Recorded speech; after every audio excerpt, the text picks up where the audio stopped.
Eh, Bienvenidos todos a esta charla aquí con mi hermano Eury. Es un placer poder presentar a una persona tan dedicada de la comunidad como lo es él. Esta charla yo mismo estuve emocionado por escucharla. El tema de las rutinas aquí en Kotlin. Eury es un Senior Android Developer en Xteam, miembro activo de la comunidad y un gran amigo mío. Bueno, aquí lo dejo en buenas manos entonces. Bueno, si no se me escucha bien o no se me ve bien en cualquier momento, me avisan por ahí por el chat, voy a estar pendiente. Así que, chicos, muchas gracias a todos. Bienvenidos a esta charla. Espero que pueda ser de ayuda para todos ustedes. Yo voy a compartir la pantalla de una vez para yo presentarme, no perdamos tiempo. Bueno, esta es la charla que vamos a estar viendo en el día de hoy, Threading Made Easy with Kotlin Coroutines. Vamos a estar aprendiendo. Mi experiencia es más como Android developer, pero o sea, yo voy a dar mis ejemplos en Android y todo eso, pero esto es Kotlin. O sea, como saben, Kotlin corre en la JVM, Kotlin tiene 100% de interoperabilidad con Java, o sea que esto o sea, le pueden sacar provecho, o sea, o sea, cualquier proyecto que tengan que quieran usar Kotlin para aprovechar todas sus bondades, usando la JVM y demás. Este soy yo, mi nombre es Eury Pérez Beltré, soy Mobile Team Lead en Xteam, pues, trabajo en el proyecto de Beachbody. Tengo más de 9 años de experiencia como desarrollador de software, más de 6 años de experiencia desarrollando ya aplicaciones, ¿verdad? Enfocado en las aplicaciones de Android. Soy coorganizador del GDG Santo Domingo, que es el Google Developer Group. Soy por vocación, me encanta todo lo que es enseñar, soy charlista, he trabajado como consultor para algunas empresas de forma local en cuanto a temas de desarrollo Android, mentor, etcétera. Y también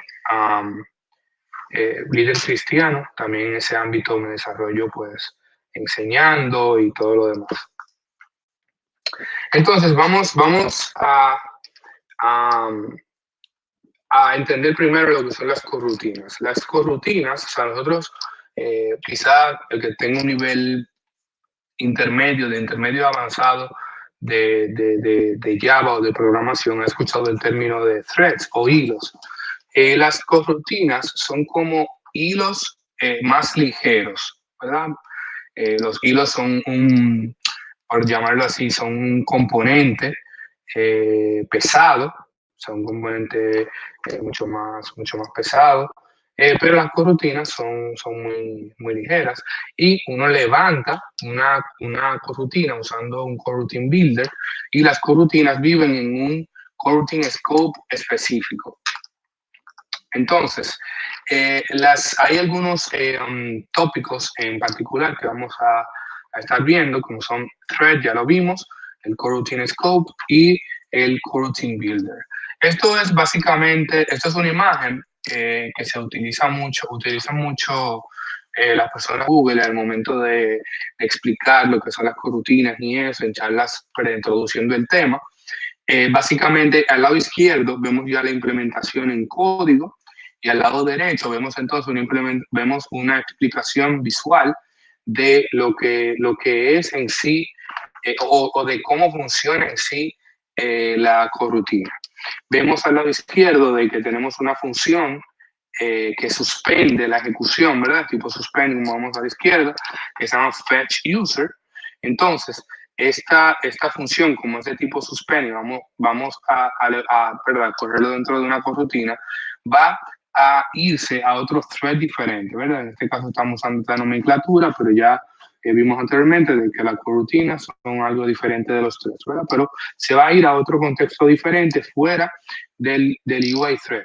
Entonces, en el UI thread va a llamar todos los onDraw, que básicamente esto lo que representa es cuando se dibuja en pantalla todos los elementos, significando de que el trabajo, lo que sea que yo vaya a hacer en Fetch User, no me va a afectar la experiencia del usuario, todo lo que se dibuja, toda la interacción con los diferentes elementos, eso se va a estar haciendo en background. Y finalmente, cuando termina Fetch User, entonces se llama Show, para entonces, luego de obtener lo que sea que nos da Fetch User, poder mostrarlo en la pantalla. Entonces vemos al lado izquierdo la implementación de todo esto dentro de Load User, que es un suspend function, que básicamente un suspend function es como, ¿verdad? Es bastante intuitivo. Es una función que básicamente suspende el hilo principal o la ejecución principal, el UI thread. Entonces, dentro de una suspend function podemos llamar otra suspend function como Fetch User. Como vemos aquí, al lado izquierdo, en los IDEs como IntelliJ, en mi caso Android Studio, nos va a facilitar o visualmente nos va a ayudar a saber dónde hay una llamada de suspend function con ese icono que ustedes van a la izquierda, con la flecha blanca, con esa curva verde. Entonces, como vemos, esa básicamente es la representación de lo mismo que vemos a la derecha. Luego se llama show con el user que obtenemos y de esa forma, o sea, así de fácil, no bloqueamos el UI y podemos hacer nuestra tarea en background. Entonces, vamos a lo que es un thread rápidamente.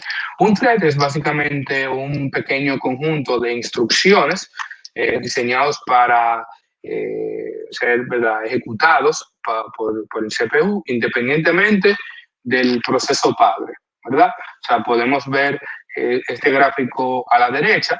Básicamente, cada carril de estos es un thread diferente.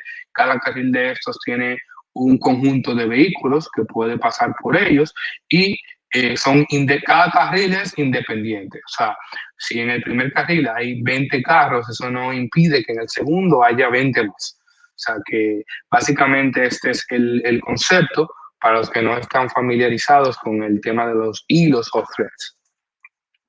Entonces, el concepto de multithread, de aplicaciones multithread, es que ejecutan dos o más hilos en paralelo o de forma concurrente, ¿verdad? Este término de concurrente o concurrencia es algo también que se va a escuchar mucho.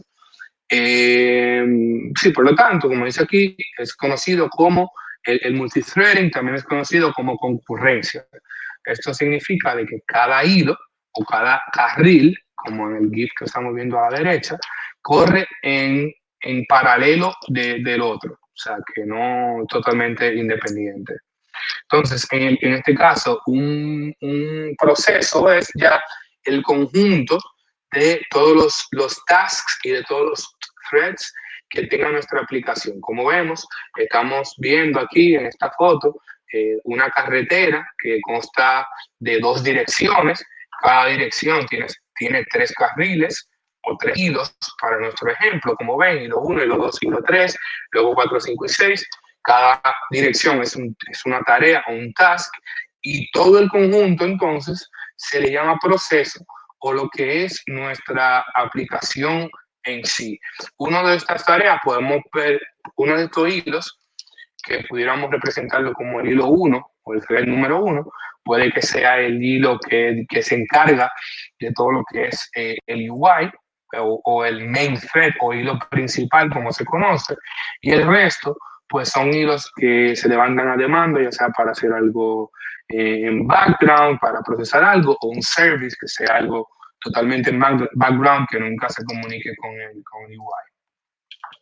Usualmente los threads son bien pesados, como decía al inicio, pero las corrutinas en este sentido son diferentes. Podemos nosotros levantar o crear muchísimas corrutinas sin afectar el performance. Hay un dicho por ahí que es bastante chistoso, que dice que si tú tienes un problema, tú como ingeniero de software, tú tienes un problema y usas hilos, entonces ahora tú tienes 2 problemas. Si tú usas hilos para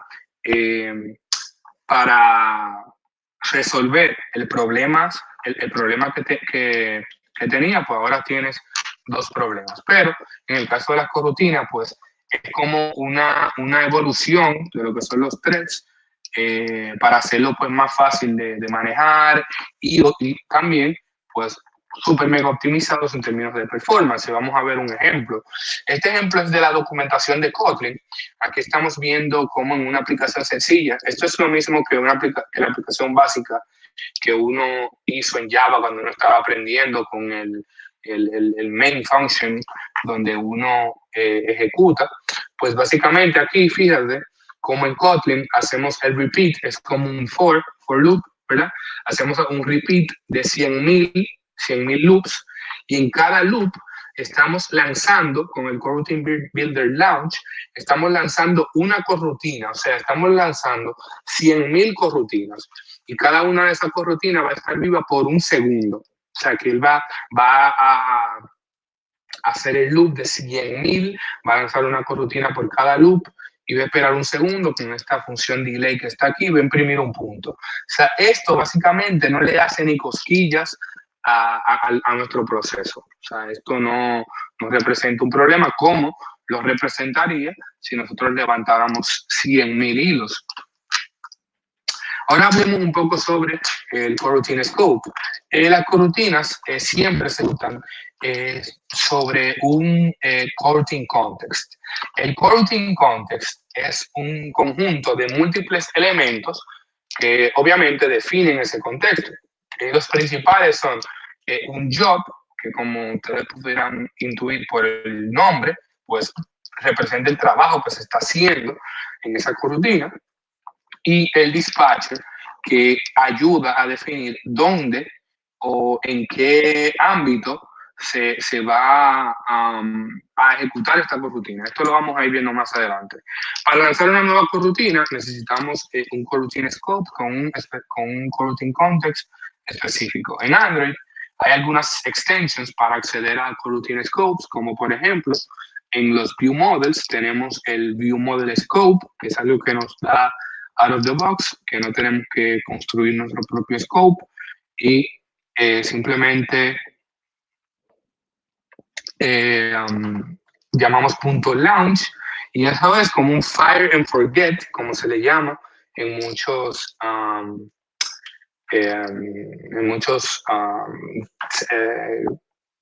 definiciones, como por ejemplo los services de Android. Fire and forget son como la intent service, que simplemente tú levantas eso, haz lo que va a hacer y se muere.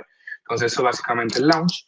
Y por ejemplo en el life cycle, como el caso de las activities, de los fragments, también tenemos el life cycle scope. Simplemente podemos usarlo como una propiedad más. Entonces aquí vemos cómo nosotros pudiéramos crear un coroutine scope propio, ¿verdad? Ya ahí, si tenemos que usar un coroutine scope en otro tipo de clases, como un repositorio o algo así, pues creamos un nuevo job. Como les dije, el coroutine scope está principalmente formado por el job y el dispatcher, aunque puede tener más elementos. En este caso estoy usando el job y el dispatcher. Creo un nuevo objeto job. Hay varios tipos de job, ustedes pueden investigar, el tiempo no me daría para explicar todo a detalle, como el supervisor job, entre otros. Entonces, en este caso, creo una nueva instancia de coroutine scope. Entonces, le paso por el constructor el job y el dispatcher. Como ven, en este caso, dispatchers son conjuntos de constantes. En este caso, estoy usando I/O. Entonces, como ustedes ya se pudieran imaginar, pues existen varios tipos de dispatcher. Por ejemplo, I/O para tareas de input y output. Existe main para hacerlo en el mismo main thread, entre otros.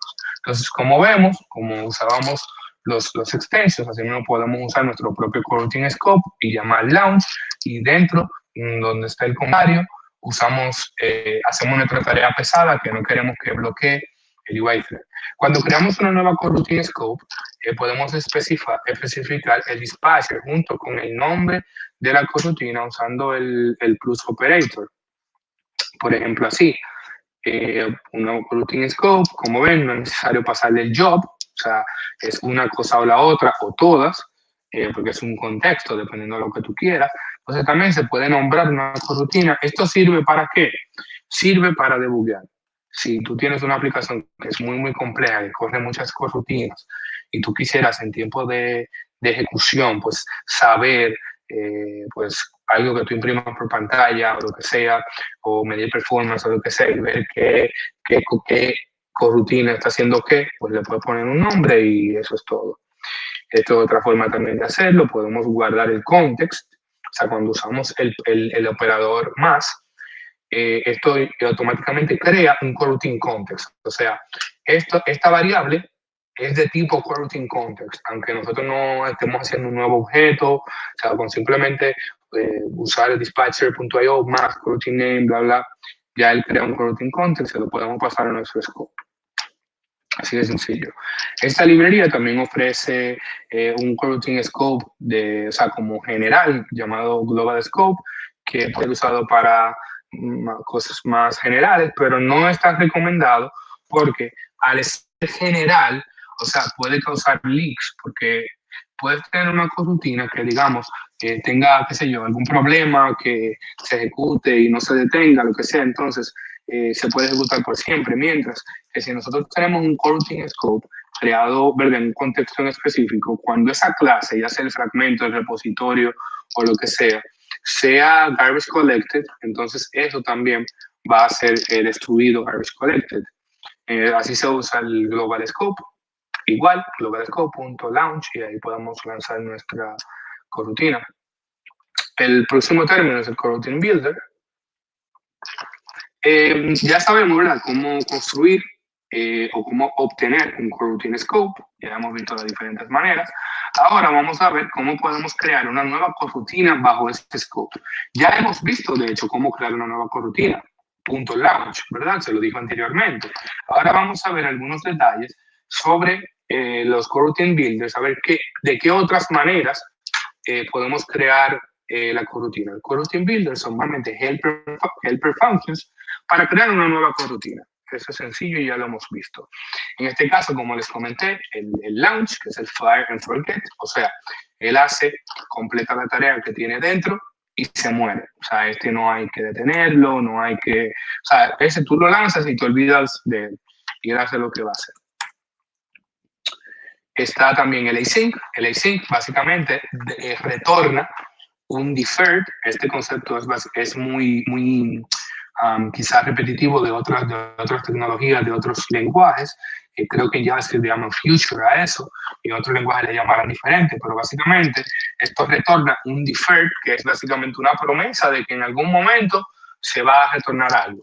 Entonces se usa la función await para entonces esperar por el resultado que va a retornar lo que esté dentro del bloque de async. Como ven, se usa aquí la palabra async. Esto también se pudiera usar aquí, o sea, viewModelScope.async. O sea, básicamente dentro de cualquier viewModelScope o a partir de cualquier viewModelScope podemos lanzar async y básicamente dentro debe haber una expresión que retorne algo, ¿verdad? Entonces, ese es el uso del async.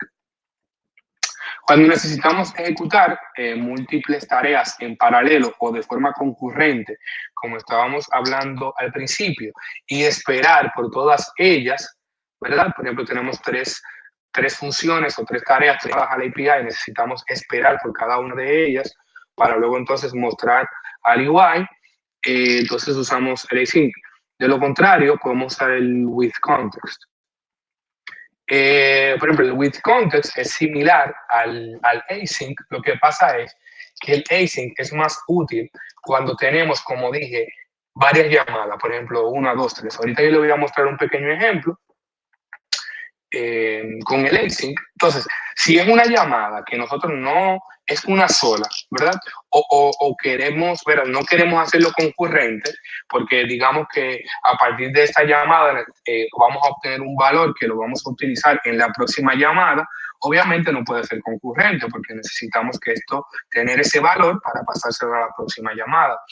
Entonces, básicamente, en este caso usamos with context.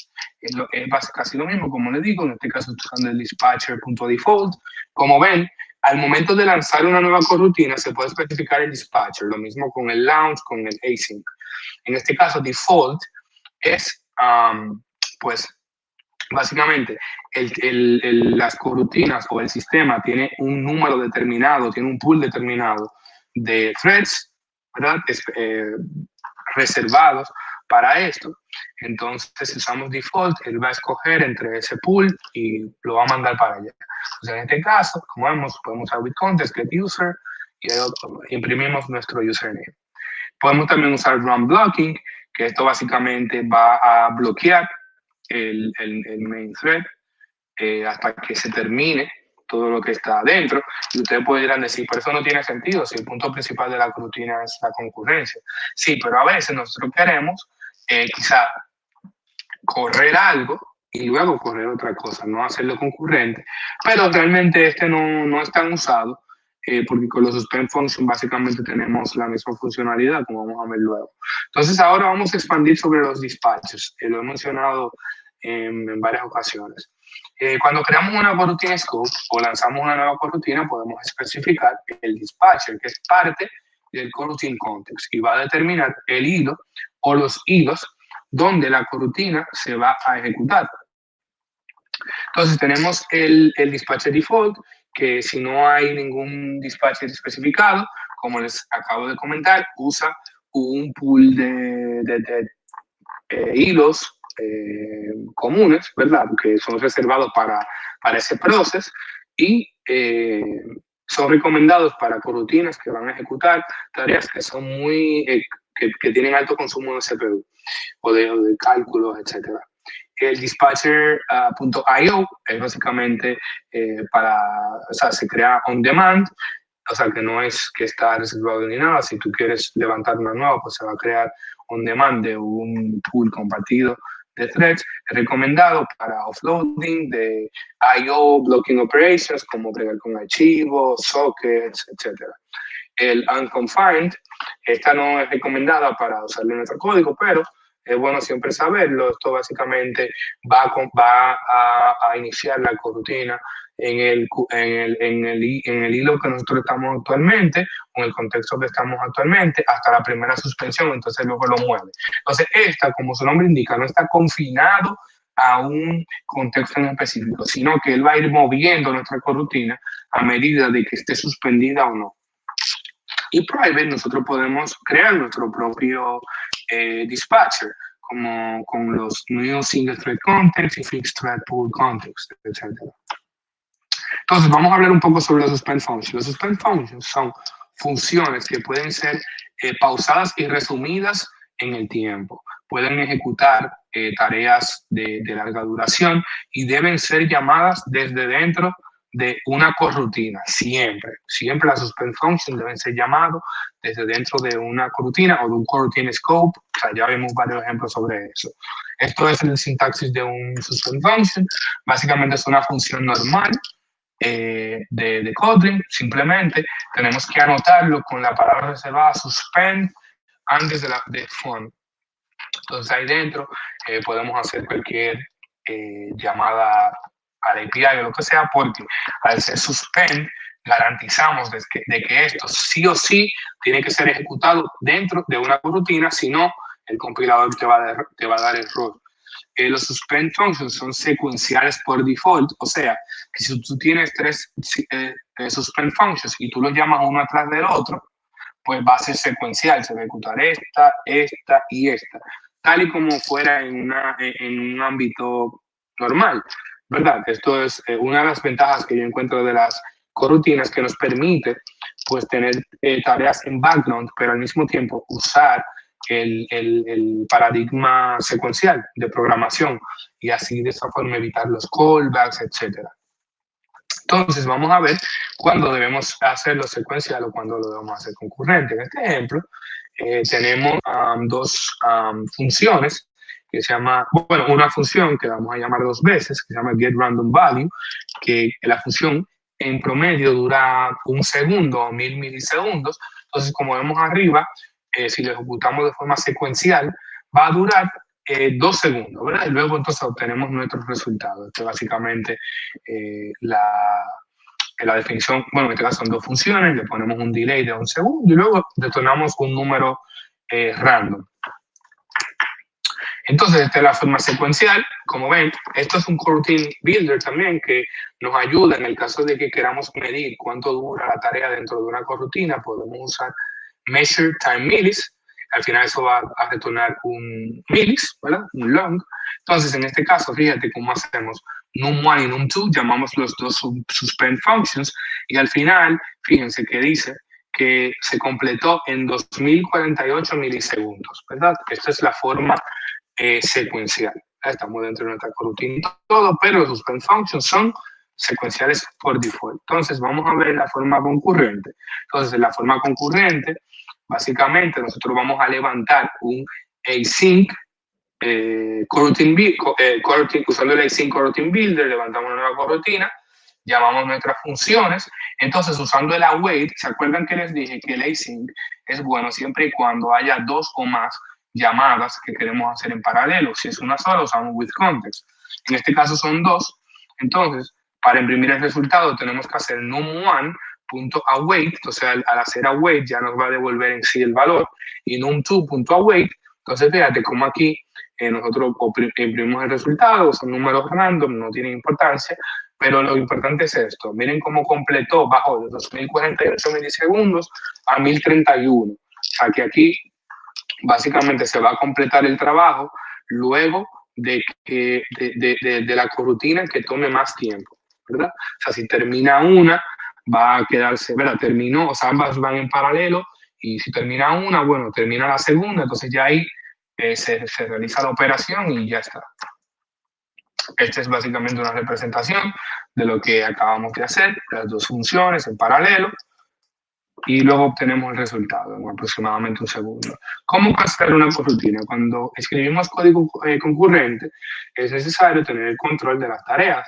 Las coroutinas ofrecen esto. Entonces, recuerden que el job es una de las partes del contexto de la coroutine. Cuando nosotros ejecutamos o levantamos o creamos una nueva coroutine, se retorna un job, ¿cierto? Entonces, este job tiene una función que se llama cancel. Entonces, en cualquier momento, si tú estás, por ejemplo, recientemente yo tuve que utilizar esto en una aplicación, que, bueno, en la aplicación de mi trabajo, porque básicamente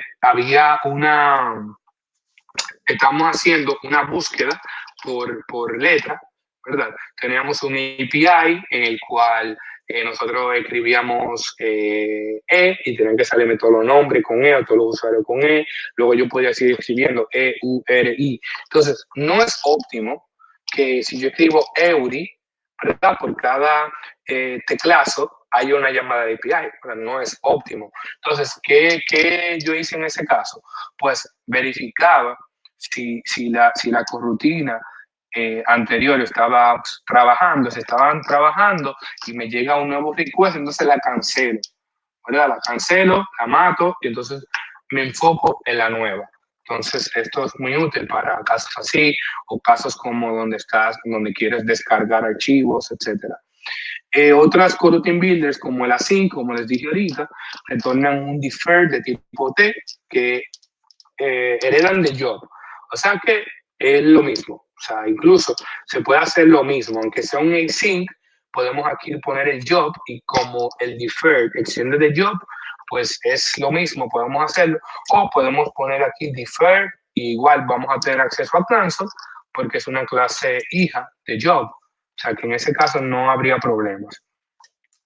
Entonces, una consideración muy importante es que la cancelación de las corrutinas es cooperativa. Esto significa que cuando cancelas una corrutina que tiene la propiedad is active en false, pero el job, o sea, si tiene la propiedad is active en false, el job continúa corriendo.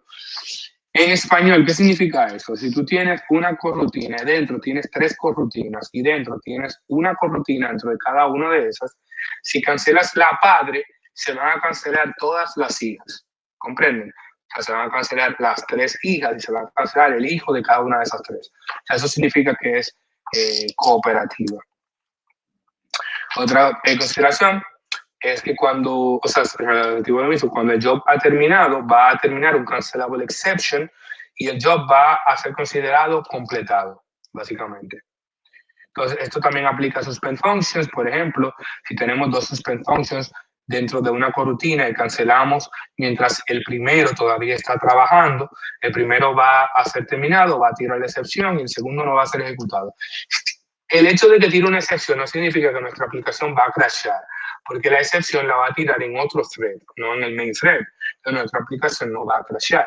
Nosotros, hay formas, pueden revisar la documentación, porque no lo agregué en esta diapositiva, de cómo podemos hacer estilo de catch de excepciones en las corrutinas. Entonces, vamos a ver un pequeño ejemplo, creo que me quedan unos cuantos minutos. Voy a hacer rápido. Vamos a ver una aplicación. Antes que todo, esta charla está basada en un blog post que yo tengo en mi blog, euriperez.dev, lo pueden visitar, y está este código en GitHub. Vamos a ver un pequeño ejemplo usando una aplicación estilo social network que tiene álbums, como ven, to-dos, posts, comments, etc. Entonces, vamos a ver. Yo tengo básicamente, a ver si he escrito algo. No. Yo tengo básicamente este proyecto en Android Studio, pero me voy a enfocar en la parte de la corrutina, del repositorio, del view model, para no entrar, o sea, no hay necesidad de entrar en conceptos de Android. Entonces, yo tengo básicamente en este proyecto que pueden encontrar en mi GitHub, pueden entrar en mi blog, al final van a ver el link al GitHub. Tengo 3 branches. Primero es el skeleton, luego callback y luego coroutines. Entonces, ahora mismo estoy en el branch de callback. Entonces, no sé si por ahí han usado Retrofit. Básicamente, para los que no lo han usado, Retrofit es una librería que nos ayuda con las llamadas al API, que como ven, solo tenemos que declarar una interfaz, declarar aquí el verbo HTTP, por ejemplo, get, post, delete o put, lo que sea. Ponemos aquí la ruta, ¿verdad? Especificamos el base URL en otro lado. Aquí especificamos la ruta a partir de ese base URL y básicamente el response. En el caso de cuando usamos callbacks, que es la forma tradicional, tenemos que hacer el wrapping de nuestro response real de call. Entonces veamos cómo es que se está haciendo esto. Pues usando callbacks. Entonces aquí tengo un pequeño repository, ¿verdad? Que simplemente lo que hace es llamar a esto, al service, ¿verdad? Al get albums, get to do's, etcétera. Se le pasa el ID que viene del session manager y en Retrofit tenemos que llamar esta función que se llama enqueue, ¿verdad? Que para calendarizar o agregar al queue esta llamada, y pues aquí le pasamos el callback, que es el que nos va a dar o el error o el response. Entonces vamos a ver cómo se usa esto. Aquí tenemos este User View Model, que básicamente es el que usamos en nuestro UI para notificar. Tenemos aquí varios live data, que son básicamente observers, podemos verlo de esa forma, que van a notificar nuestro UI. Estamos usando el patrón MVVM, los que están familiarizados pues se darán cuenta. Esto notifica a nuestro UI sobre que hay data nueva y nuestro UI se refresca. Entonces vamos a ver lo que nos interesa en cuanto a las corrutinas. Aquí en el init, que es básicamente el constructor, o sea, cuando se crea esta clase, se va a ejecutar este bloque. Vamos a levantar una nueva corrutina usando el view model scope, eso lo vimos anteriormente, y usando el coroutine scope launch. Entonces aquí vamos a llamar 3 funciones que van a básicamente llamar el API y traer la data y actualizar, o sea, invocar el observer para que actualice el UI. Por ejemplo, el get albums, aquí, como ven, hacemos un callback, entonces nos da on response o on failure.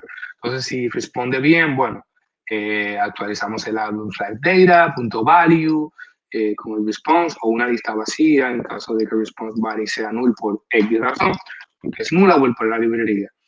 Lo mismo con los to-dos, lo mismo con los posts, etcétera, y con los comments.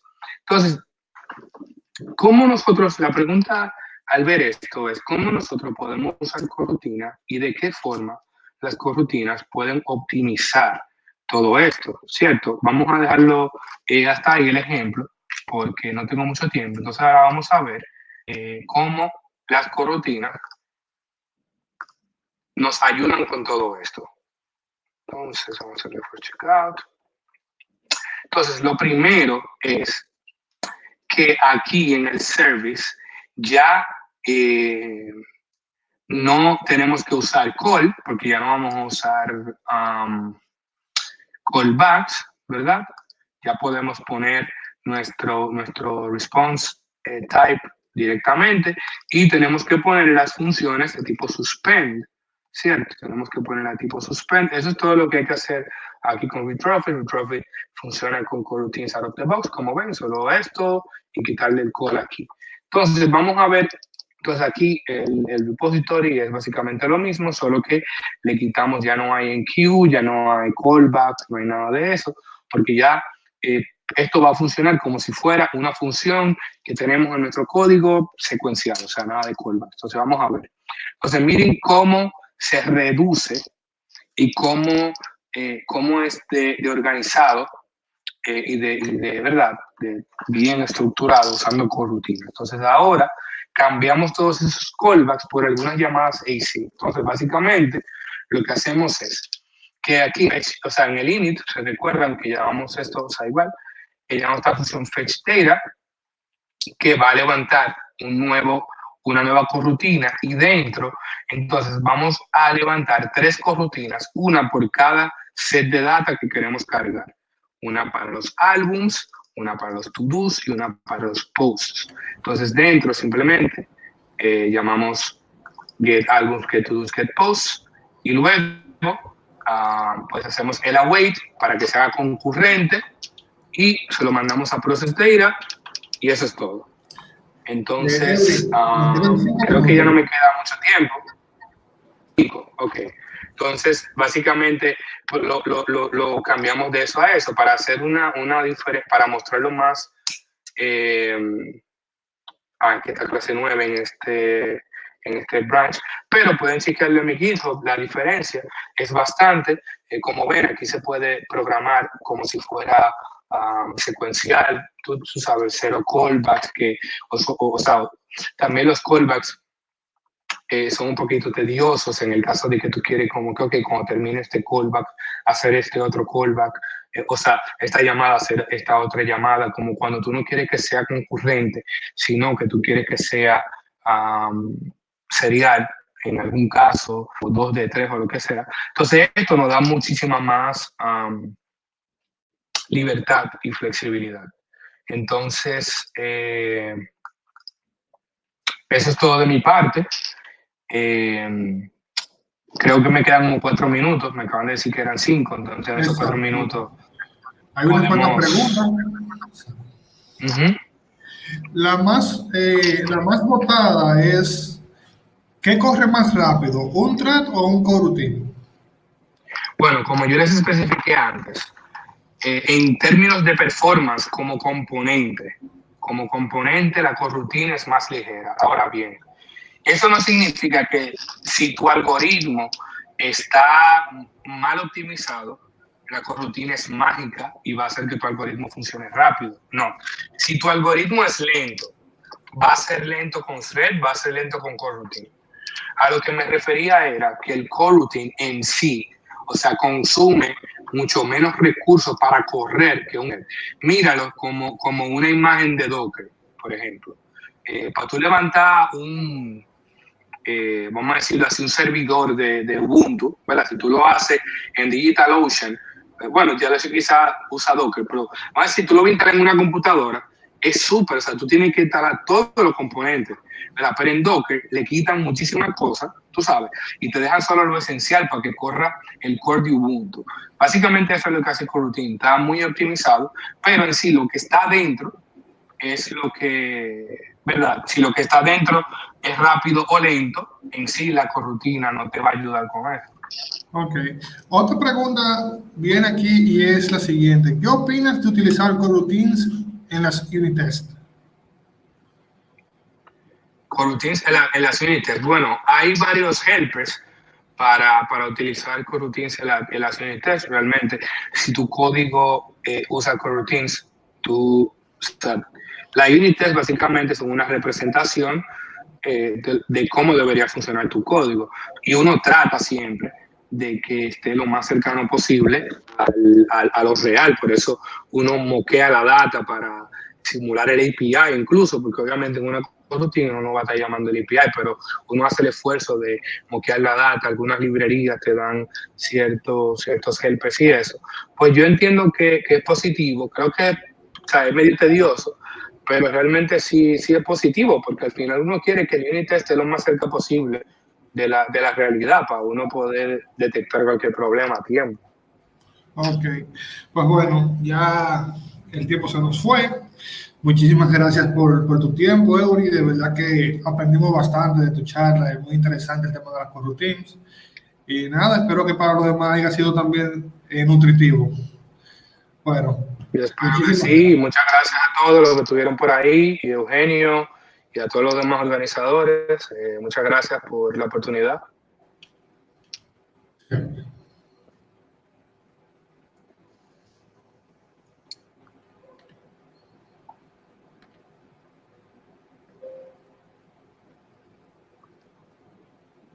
Eugenio, ¿estás ahí? Sí, estoy aquí. Estoy esperando ya que exactos, ya se los llevaron. Quedamos solamente tú y yo. Mi hermano, muchísimas gracias. Estuvo interesante, de verdad que sí. Muchas gracias a ti, men. Espero que volvamos creo que es mi segunda vez aquí, a seguir compartiendo con ustedes. Realmente sí. Kotlin es de la familia del JVM, entonces tú eres un gurú en Kotlin. Ni tanto, bájale, va. Yo estoy esperando que te den tu GD. Estamos en eso. Yo sé que sí. Pues entonces, mi hermano, cualquier cosa estamos por aquí. Bueno, muchas gracias, manito. Cuídate Ya tú mucho. sabes. Un abrazo. Bye bye. Bye bye.